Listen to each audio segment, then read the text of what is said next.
Okay, so what I'm going to do here is I'm just going to play this out as I read from the New Yorker, okay, and it's the black square. All right, so I'm just going to play this right out, and then I'm going to backtrack and I'm going to show you my findings, okay? All right, here we go.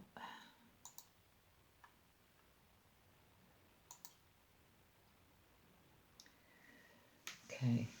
Malevich became the author of the most famous, most enigmatic, and most frightening painting known to man, the Black Square. With an easy flick of the wrist, he was once and for all drew a uncrossable line between old art and new art, between man and his shadow, between life and death, between God and the devil. In his own words, he reduced something to the zero, everything to the zero of form. Zero, for some reason, turned out to be a square, and its simple discovery is one of the most frightening events in art in all of its history of existence. Not many before him dared to plan victory over the sun. Not many dared to challenge the Prince of Darkness. Malevich did. And just as supposed to happen, it, in credible tales of yearning and of bargaining with the devil, the master gladly, without delay, whispered in the artist's ear for the simple formula of nothingness. In the square blocking the way for the artist. It exists as an absolute form. That also means that all forms are unnecessary by comparison, since they are, by definition, not absolute. It heralds art. This bit turned out to be false. It heralds the end of art, its impossibilities, it lacks it lack its lack of necessity. It represents the furnace in which art burns, the pit into which art falls, because the square is an act of a self-assertion of that entity called the abomination of desolation, which boasts that through pride, through arrogance, through trampling of that all that is loving and gentle, it will lead all beings to death. A pre-square artist studies his craft his entire life, struggling with death, inert and uh, chaotic matter, trying to breathe life into it, as if fanning a fire, as if praying. He tries to ignite light within a stone. He stands on his tippy toes, craning his neck in an attempt to peek where the human eye cannot reach. Sometimes his efforts and prayers, his caresses, are rewarded for a brief moment, or maybe for a long while. It, the spirit, happens, it appears, God, an angel, a ghost, a muse, or sometimes a demon, letting go from his hands those very things, those volatile feelings, these wisps of celestial fire. What shall we call them? That they save for themselves, for their wonders abode that is hidden from us. Having solicited this divine gift, the artist experiences a moment of gratitude, unhumiliating humility, unshameful pride, a moment of distinct, pure and purifying tears, both seen and unseen, a moment of catharsis. But it surges and it retreats like a wave. So instead of a window into the heavens, into the light, into eternal life, we have gloom, a cellar, a trap door into the underworld, eternal darkness.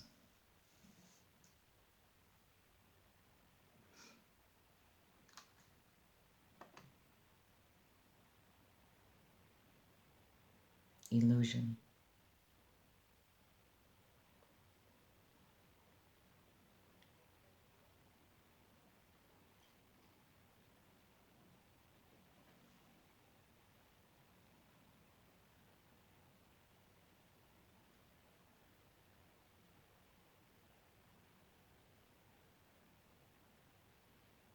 So, I thought that this would be a very good way to show you simply and explain to you the mystery of everything is that simple. Jesus said, unless you are converted, you will not enter the kingdom of heaven. The word converted means turn the opposite direction. Turned quite around is the definition. I have this guy at the end paint a picture. You had no idea what the picture was unless you know what this video is. And then he turns the whole thing upside down and you see Christ. That's the mystery of everything. When you turn things up, because you got turned upside down in their system. So when you turn things up, you see the truth. Jesus is the truth. You see Jesus. And the Spirit of all truth now can come reside in you. And then you live your life in the truth. Does that make sense? You understand? The time is getting very close. It's drawing down on us so quickly now. I know y'all can feel it. I know you guys can look at the geopolitical landscape and see what's going on. China is just ready to go. They're ready to go on the world scene. Anyway. AKA a different race of beings and farm. Okay, so what I'm going to do is I'm going to go back here and I want to break this down a little bit for you for what was shown to me. This is how I seen this. Again, it's all about discernment. Okay. And you really can't see this too much. Okay, so now here, this looks to me like a wolf, and it looks like the wolf on that show, Little Red Riding Hood, you know, because you have the long nose here, you've got the mouth, you know, and then you've got the eye, all right? It really does look like that cartoon, you know, the wolf, right?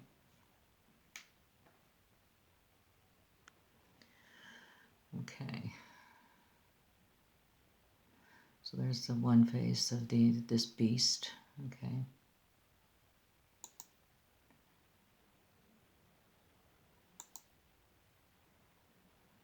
And here he is again. This is the beast. Now we've got two sets of eyes here. There's two faces. Like I said, this whole thing is very demonic. It's nothing but an illusion. And there's like faces and faces and, you know, like I say, there's two faces. And this beast here,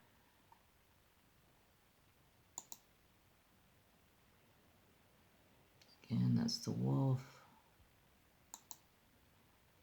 Sorry, guys, just...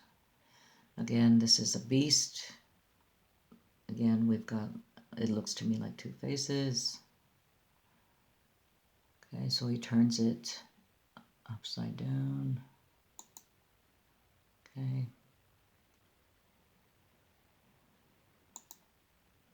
And then we have the beast here, a different beast. All right. Now what he does here with this beast is he marks it with a red cross. Now the red cross, they say that this is a Malevich creation, the red cross, the red painting, the red cross, okay?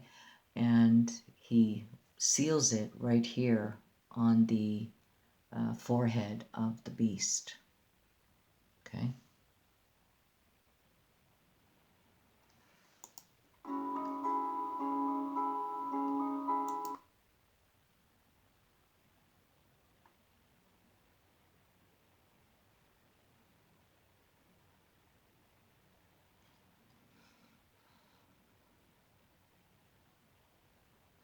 It would be like a Malevich signature, right? Magic, illusion.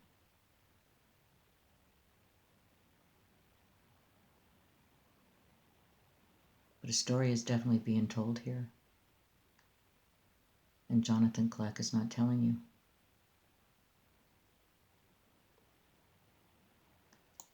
And there's the signature right here. The Red Cross.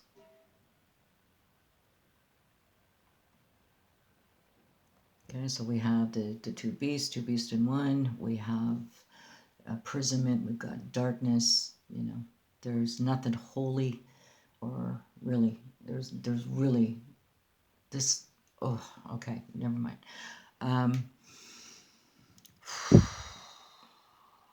So now I want to bring you here.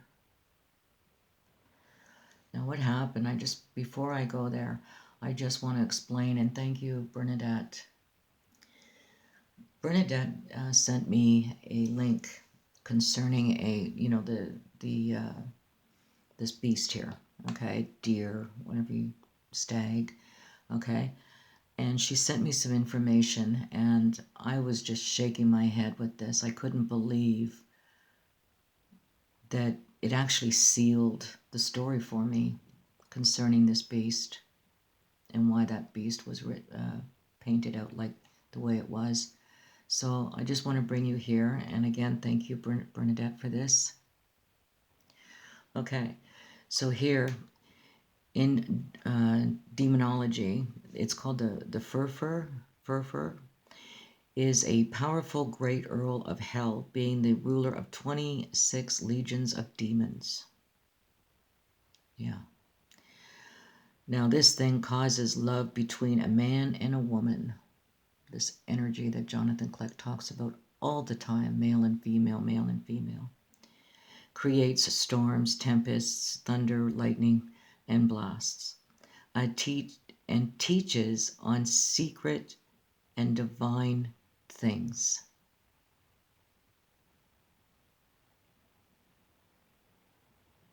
"26 legions of demons" here is what he's talking about in this painting. What this painting is all about with this, whatever, this stag, this fur here. So again, thank you, Bernadette. All right, now I'm staying here with the art, and I want to bring you, again, I know this is not a very light conversation, but it needs to be said. It needs to be pointed out, because if Jonathan Kleck is going to put something like this out, you better know what you're looking at, and you have to know who's putting it out and the intent behind all of it. Okay, so here I want to take you to, hold on. Okay, so this is Treasure of Darkness, again, Jonathan Kleck. And there was a video that I watched. It was Gene Revel who put it up, and it was the testimony of Jonathan Kleck and his son and what he went through. And when I was watching this video, it was very striking to me that this room, that what happened with his son, is no different than the same room that he's sitting in right now that you're looking at. And this would be the pit, the fallen art, the burnt art. Okay?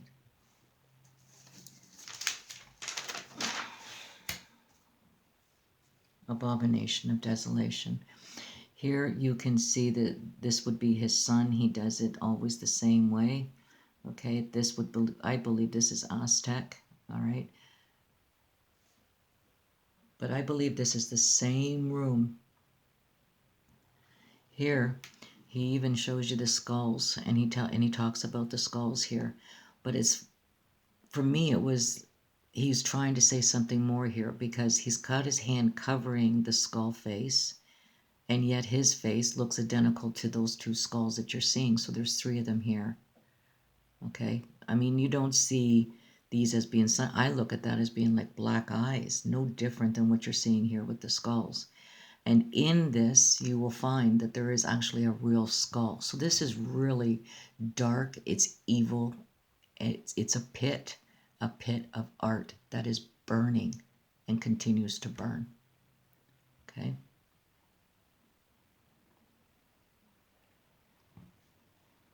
Because he's sitting at the corner of the table, which represents an X to him. He sees this as an X, and we look at it as a cross. And then there's faces here you can see, very similar. Okay. So here he's talking about this is what happened to him and his son in this space right here. And there's that sun. Okay. To me, this is a portal. This church that he built is sitting on a portal.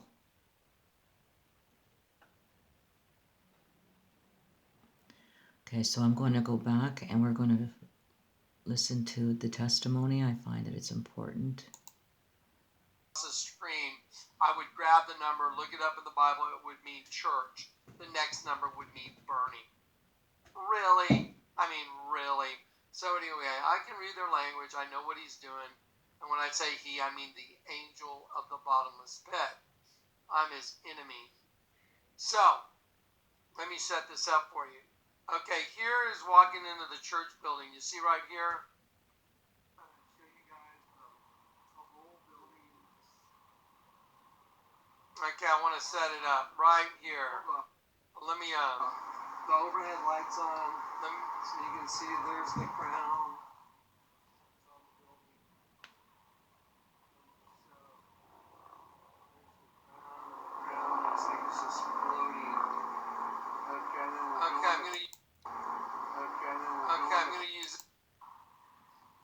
Okay, what he says here, and I caught it. He said the crown looks like it's floating, and this is what I've been saying all along with this this art. It floats.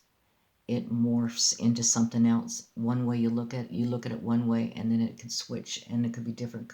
And somebody else sees something completely different.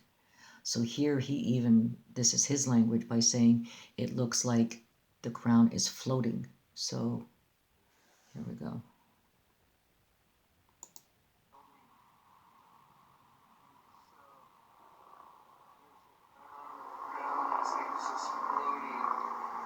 Okay, I'm going to use this image to set it up right here, okay? So,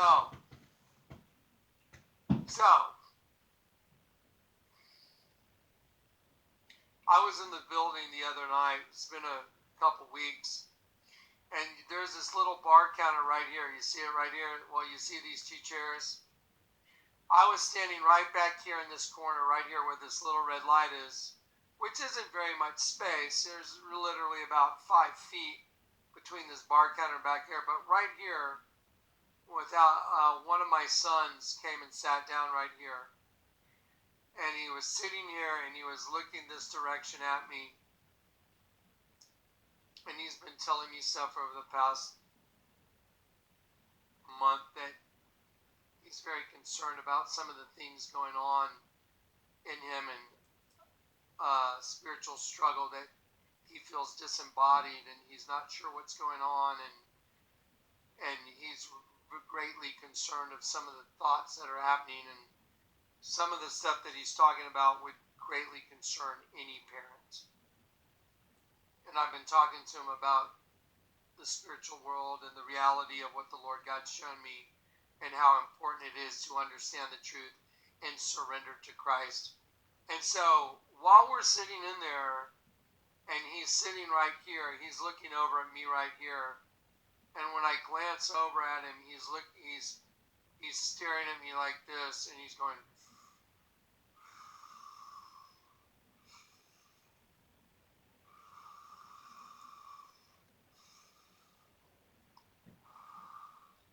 like someone trying to keep their composure.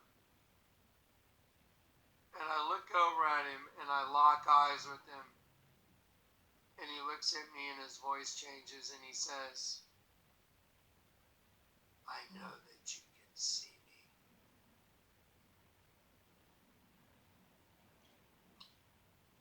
I instantly knew it was no different than Alex at Starbucks coming out of my own son.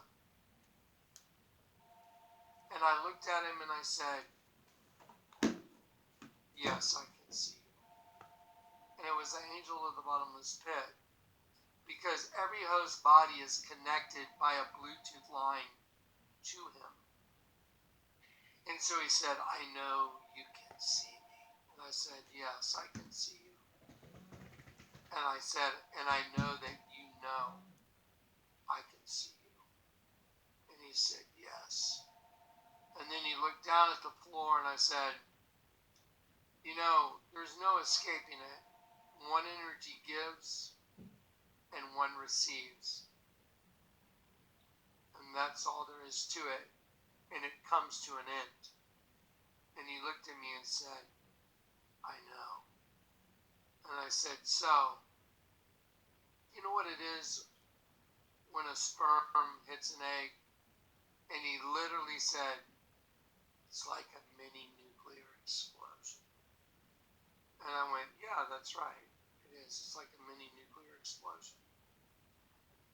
And then I said, but it is what it is. And the Kata Dynasteo has to come to an end. And it's time for the church to leave. And I said, there's nothing we can do it. There's nothing you can do about it. Nothing we can do about it. It's just the way things are. And when I said that, he went,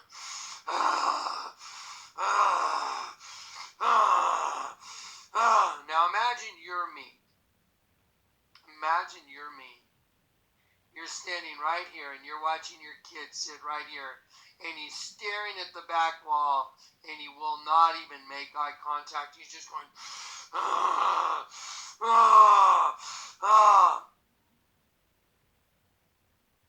Imagine you or me. And I felt the grace of God fill me up. And I looked at him and I said, it's okay. It's okay. I love you no matter what. I know you have to do what you have to do. And it's okay. I love you unconditionally. And he just started, and he was just filled with rage and anxiety and just overwhelmed with grief. And then I walked over and I just hugged him. And he was like he just pumped up with weight. And I was hugging him going, I love you, it's okay. And he was going,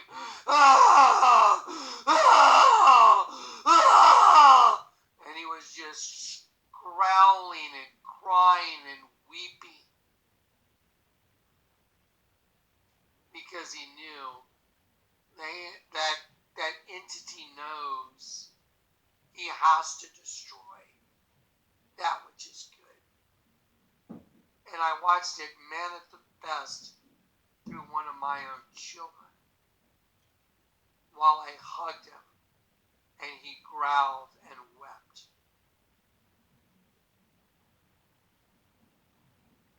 100%, no lie.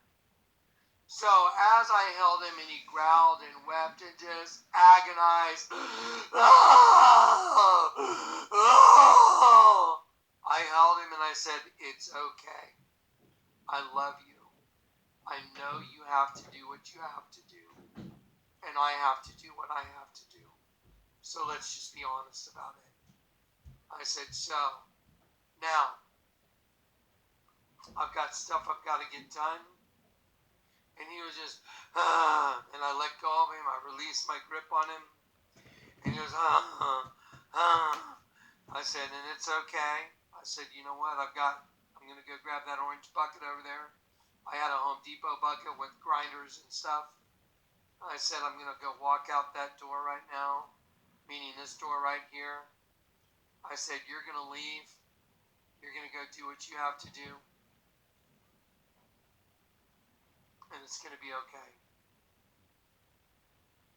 I walked out the door. He walked out the door. I walked into my house. I was in my house. 3 or 4 minutes later, I don't know, 5 minutes later, he walks up to my sliding glass door and taps on it. He's carrying his guitar, and he walks in, and he's like, hey, Dad, check it out. You want to hear this new chord progression I did?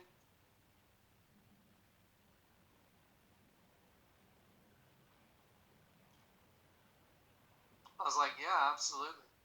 Check this out. He's real good at music theory. And he went through some chords he had put together. Really good, actually. I was like, wow. Okay. That's pretty much the end of it. And so right away, I thought of this. Again, like this is a portal, okay? This is truly a portal. 1 minute.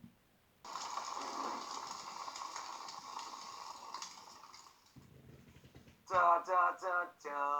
flatted fifth. This is Colin Daniel from riffninja.com. The flatted fifth. Sorry. The flatted fifth, man. The devil's chord. The devil's interval. And if you live long enough ago, they'd have hung you for playing that. Alright. It's pretty simple, actually. Used a lot in a lot of different ways. I can't really say it can only be used one way.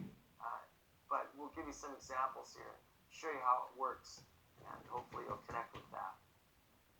I'm just going to take it in one key for now, but there's many keys that you can apply this to. And I'll show you little recognizable riffs that I'm sure you'll recognize that have the flatted fifth in it. This is a pentatonic minor.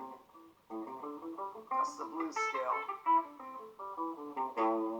And in my earlier lessons, I was talking about a chromatic pass note between the 4 and 5.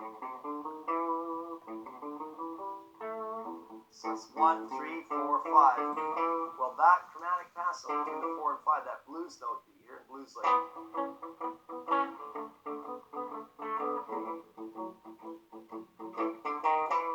that chromatic pass note is the infamous flatted fifth. It just depends on how you look at that.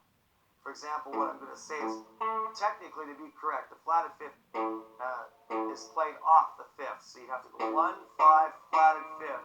That would be technically a flatted fifth because of the direction I'm going in, right? It's very dark, of course. Right? But I'll use a flatted fifth like I'll go, you know?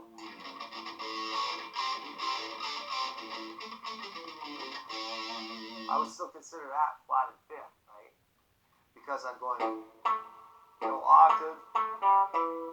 There's my flatted fifth. Pass through to the fourth, third, and then tonic, right?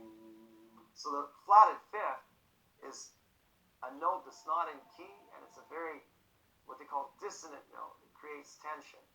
And it's used a lot in a lot of songs.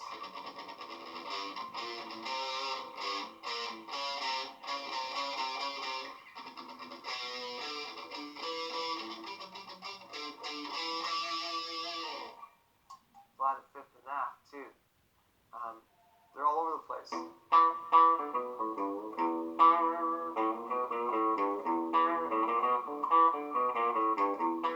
More flatted fifth in the key of E.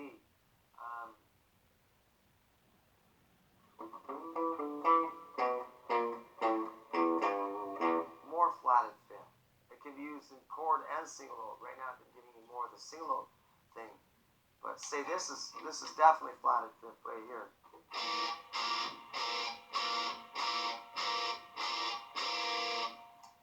That's really harsh. I wonder if you recognize where that comes from.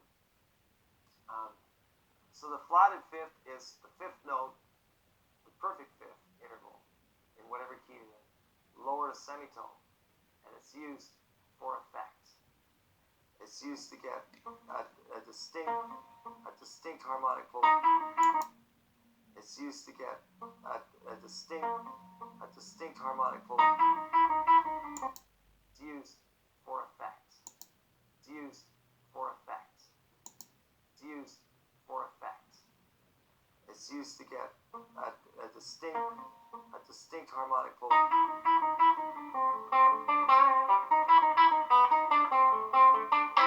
That's a flatted fifth too.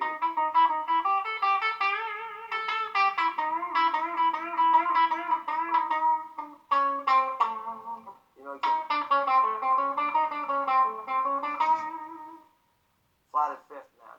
There's lots you can do with it.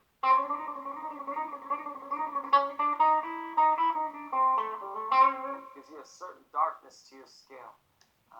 So have fun experimenting with the certain darkness to your scale. Certain darkness to your scale. Certain darkness to your scale. Let's just be honest about it. So let's just be honest about it. I said, so, now, I've got stuff I've got to get done. And he was just, and I let go of him. I released my grip on him. And he goes, I said, and it's okay. I said, you know what? I'm going to go grab that orange bucket over there. I had a Home Depot bucket with grinders and stuff. I said, I'm going to go walk out that door right now, meaning this door right here. I said, you're going to leave. You're going to go do what you have to do.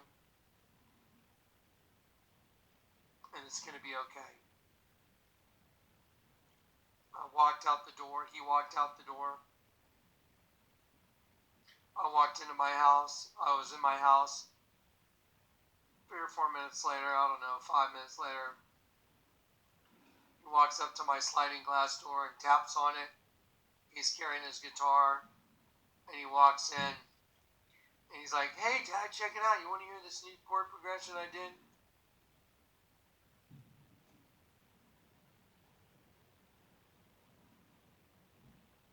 I was like, yeah, absolutely. Check this out. He's real good at music. The flat and fifth. A true portal. I really believe that this church that he built is on a portal.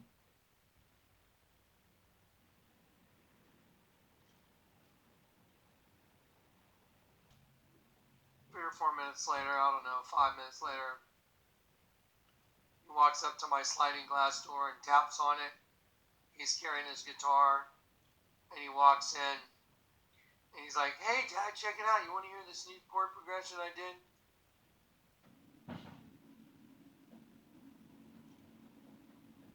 Okay, so now this house, what I'm showing you here is a house that is sitting right on a portal.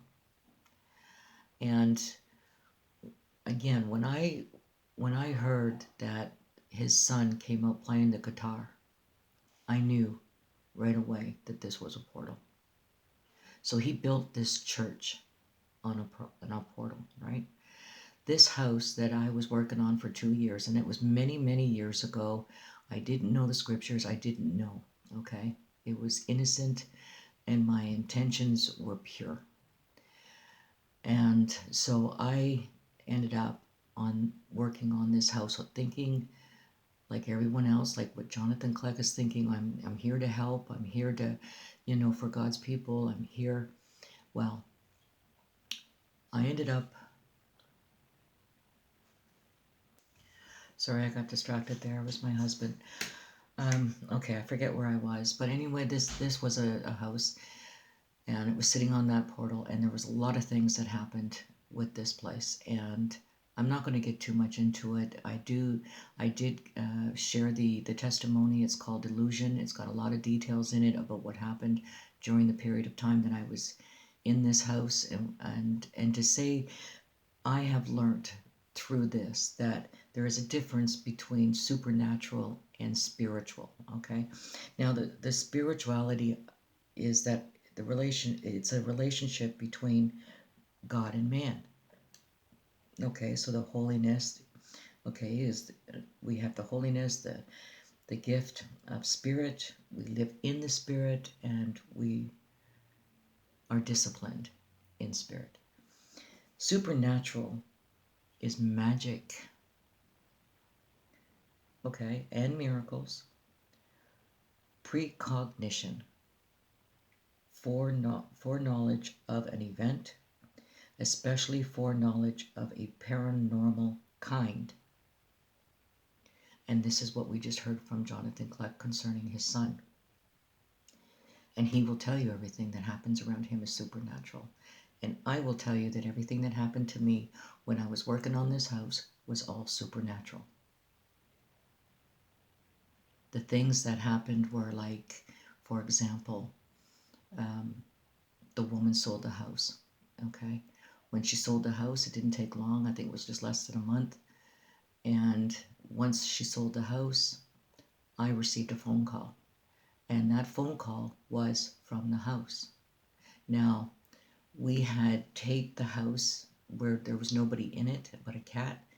And when we did that, when we went back to retrieve the tape recorder, we heard on the tape a old grandfather clock, but it was ticking, but it seemed like it needed to be wounded up.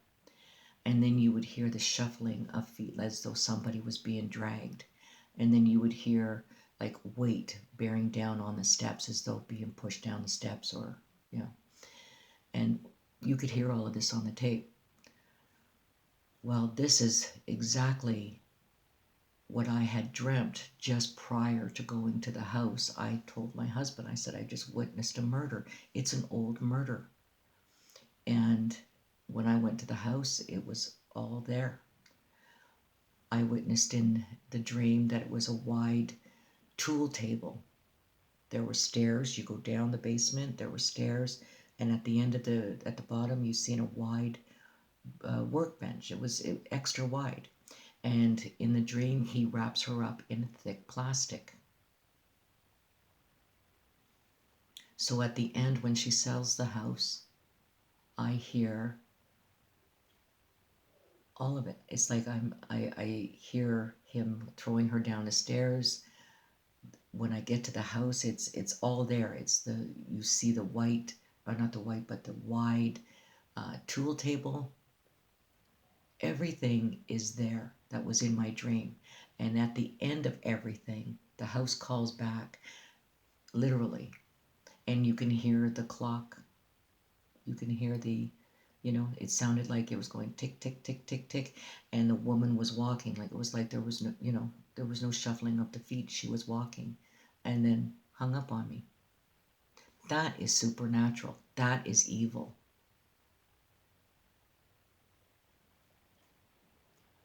I want to show you this here, okay? This is the creature right here. Okay, what you're seeing, that real brightness, that is the shape of that creature. You can see the hooves right here, okay?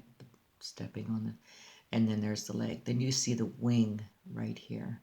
And then you see the other wing go here, okay? The head of this thing is right around her head here. So it goes up that far, okay? On the top of all of this, you can see these are hooves.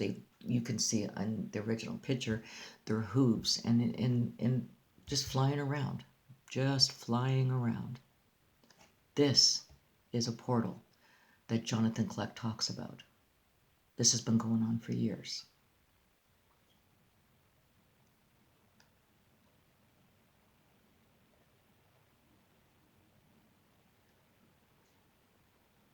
So what I'm trying to say here is that I have been a witness to all of this, and I know what I'm talking about when I talk about a portal.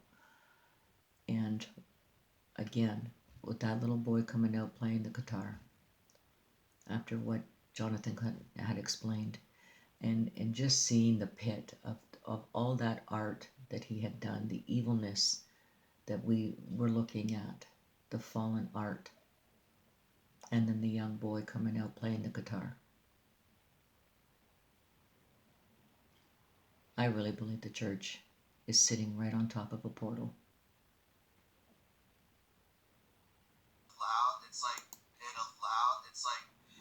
Look, Jonathan will be so burdened that he'll literally go out at 11 o'clock at night and start digging holes. Look, Jonathan will be so burdened that he'll literally go out at 11 o'clock at night and start digging holes. It is vain for you to rise up early, to sit up late, to eat the bread of sorrows, for so he giveth his beloved sleep. When thou layest down, thou shalt not be afraid. Yea, they shall lie down, and they shall sleep. Their sleep shall be sweet. Bless him. Because